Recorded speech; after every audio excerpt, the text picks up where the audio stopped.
कोलकाता के आरजीके अस्पताल में तोड़फोड़ को लेकर कलकत्ता हाईकोर्ट के चीफ जस्टिस ने गंभीर टिप्पणी की है। चीफ जस्टिस ने कहा कि अस्पताल पर यह हमला था, राज्य मशीनरी की ये नाकामी थी जो वहां पर साफ देखी गई। चीफ जस्टिस ने यह भी पूछा कि आखिर अस्पताल के बाहर कैसे 7,000 लोग वहां पर जमा हो गए, उनको जमा कैसे होने दिया गया। बहुत बड़ी टिप्पणी की है कोलकाता हाई कोर्ट ने। चीफ जस्टिस ने यह सवाल किया है कि अस्पताल पर यह हमला राज्य मशीनरी की नाकामी है। आखिर अस्पताल के बाहर कैसे वहां पर 7,000 लोग इकट्ठा हो गए। इस दौरान हाईकोर्ट ने अपनी टिप्पणी में यह भी कहा कि इससे बेहतर है अगर हालात ये हैं तो क्यों ना अस्पताल को बंद कर दिया जाए जहां पर भीड़ आकर के उसे अपने कब्जे में ले लेती है। तो ये बहुत ही गंभीर टिप्पणी हुई है जो आरजीके अस्पताल में 14 तारीख की रात को वहां पर हिंसक भीड़ ने हमला किया, तोड़फोड़ किया। इसको लेकर कलकत्ता हाईकोर्ट ने यह बहुत ही गंभीर टिप्पणी की है राज्य सरकार पर, प्रशासन पर।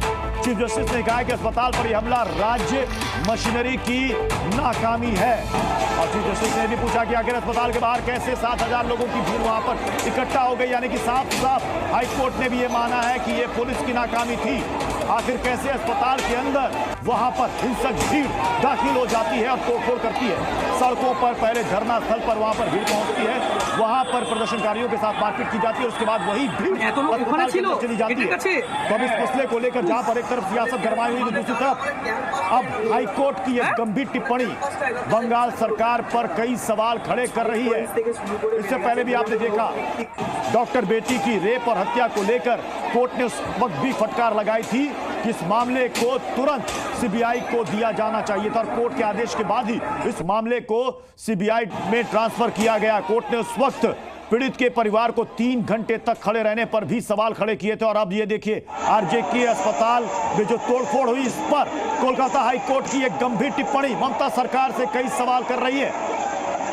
सीधे कटघरे में इस वक्त बंगाल सरकार और प्रशासन, जहां पर चीफ जस्टिस ने कहा कि आखिर अस्पताल के बाहर कैसे वहां पर 7,000 लोग जमा हो गए, आखिर सरकार की मशीनरी कर क्या रही थी, वो इसे रोक क्यों नहीं पाए।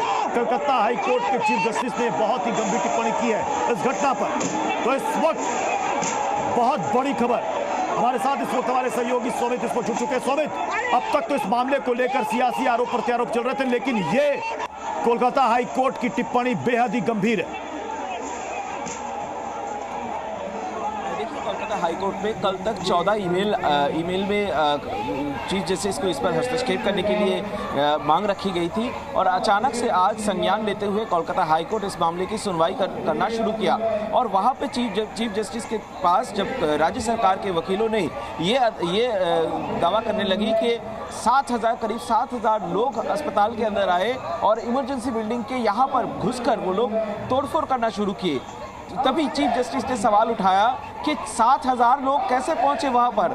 स्टेट गवर्नमेंट की तरफ से ये भी कहा गया हम आपको वीडियो दे रहे हैं कि कैसे किया, पुलिस यहाँ पर थी फिर भी कैसे किया।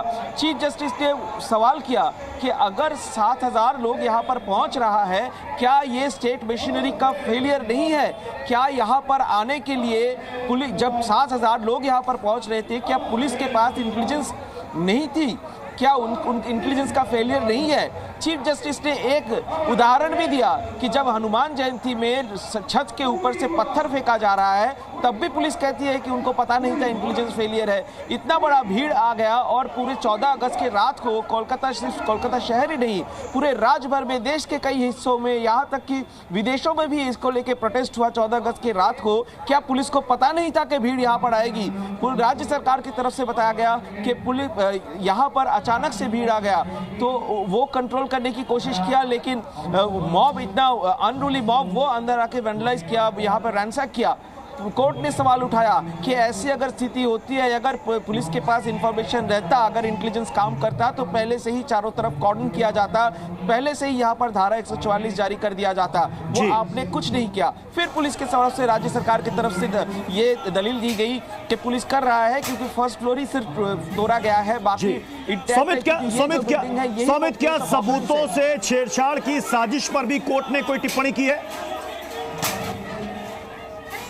देखिए सीबीआई की तरफ से सीबीआई को पूछा गया था कि क्या यहाँ पर जो उनको इंक्वायरी के लिए दिया गया है वहाँ पर कोई छेड़छाड़ हुई है कि नहीं। स्टेट गवर्नमेंट की तरफ से उस समय बताया गया था कि सिर्फ थर्ड फ्लोर में और ग्राउंड फ्लोर में, थर्ड फ्लोर में जो पहले से जो कंस्ट्रक्शन का काम शुरू हो चुका था वहाँ पर कुछ तोड़फोड़ हुआ है, लेकिन वो कंस्ट्रक्शन के काम के लिए, और बाकी जो हुआ है ये ग्राउंड फ्लोर में इमरजेंसी में हुआ है। सीबीआई को निर्देश दिया गया कि आप जल्द से जाके वहां पर देखिए, इसका जांच करें, इसके लिए अलग से कोई ऑर्डर नहीं चाहिए।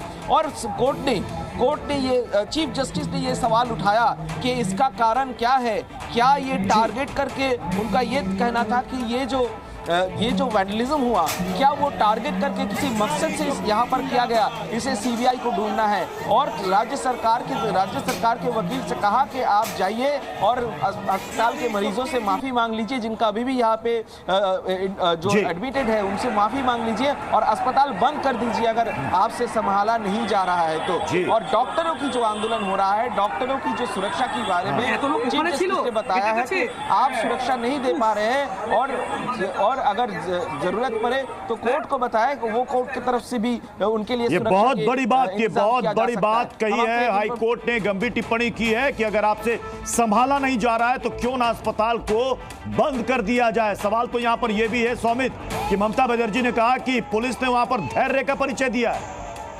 उसी धैर्य पर तो सवाल खड़े कर दिया हाईकोर्ट ने। देखिए पुलिस कितना धैर्य का परिचय दिया वो तो हम देख रहे हैं कि जिस समय पुलिस कमिश्नर आए यहाँ पर, ठीक मेरे यहाँ पर, मैं जहाँ पे खड़ा हूँ यहाँ पर खड़े होकर रात को 2:30 बजे वो स्टेटमेंट दे रहे हैं कि ये जो कुछ हुआ वो मीडिया के लिए हुआ है, मीडिया के मैलिफाइड इंटेंशन, मैलिफाइड पब्लिसिटी के लिए ये हुआ है, ऐसा नहीं होना चाहिए था। पुलिस वहाँ पर थी। पुलिस की तरफ से आज सुबह एक वीडियो रिलीज किया गया जहां पर दिखाया जा रहा है कुछ राजनीतिक झंडा लेके लोग बाहर बैरिकेड को तोड़ने की कोशिश कर रहे हैं, बैरिकेड तोड़ा भी, लेकिन वो वीडियो इस बारे में राजनीतिक दल के बारे में पुलिस कल भी एक पोस्ट की थी, लेकिन उसके बाद 1 घंटे के बाद वो पोस्ट को एडिट करके राजनीतिक दल का जो मेंशन किया हुआ था वो भी बंद कर दिया। पुलिस इसके बाद भाग गई, यहाँ से पुलिस भाग गया। पुलिस वहाँ पर जो लोग उस समय सिक्योरिटी में थे वो लोग निहत्थे थे, उनके पास लाठी भी नहीं थी, वो लोग अपने हाथ से रोकने की कोशिश कर रहे हैं। अगर पुलिस के हिसाब से यहाँ पर 7 से 8 हज़ार लोग यहाँ पर पहुँचते हैं और उनको रोकने के लिए जिस तरीके से अरेंजमेंट ज़रूरत था, जिस तरीके से गार्डवॉल ज़रूरत था, गार्डवॉल बनाना था, वैसा अरेंजमेंट हमें तो नहीं देखने को मिला और पुलिस की तरफ से भी इस पर कोई टिप्पणी अभी तक नहीं किया गया। जिन लोगों ने यहाँ पर किया, पुलिस करीब 50 लोगों की फोटोग्राफ जारी किया और उनमें से अभी तक पुलिस की दावा है कि 19 लोगों को ही सिर्फ गिरफ्तार कर पाए। ठीक है, सौमित आप हमारे साथ बने रहे।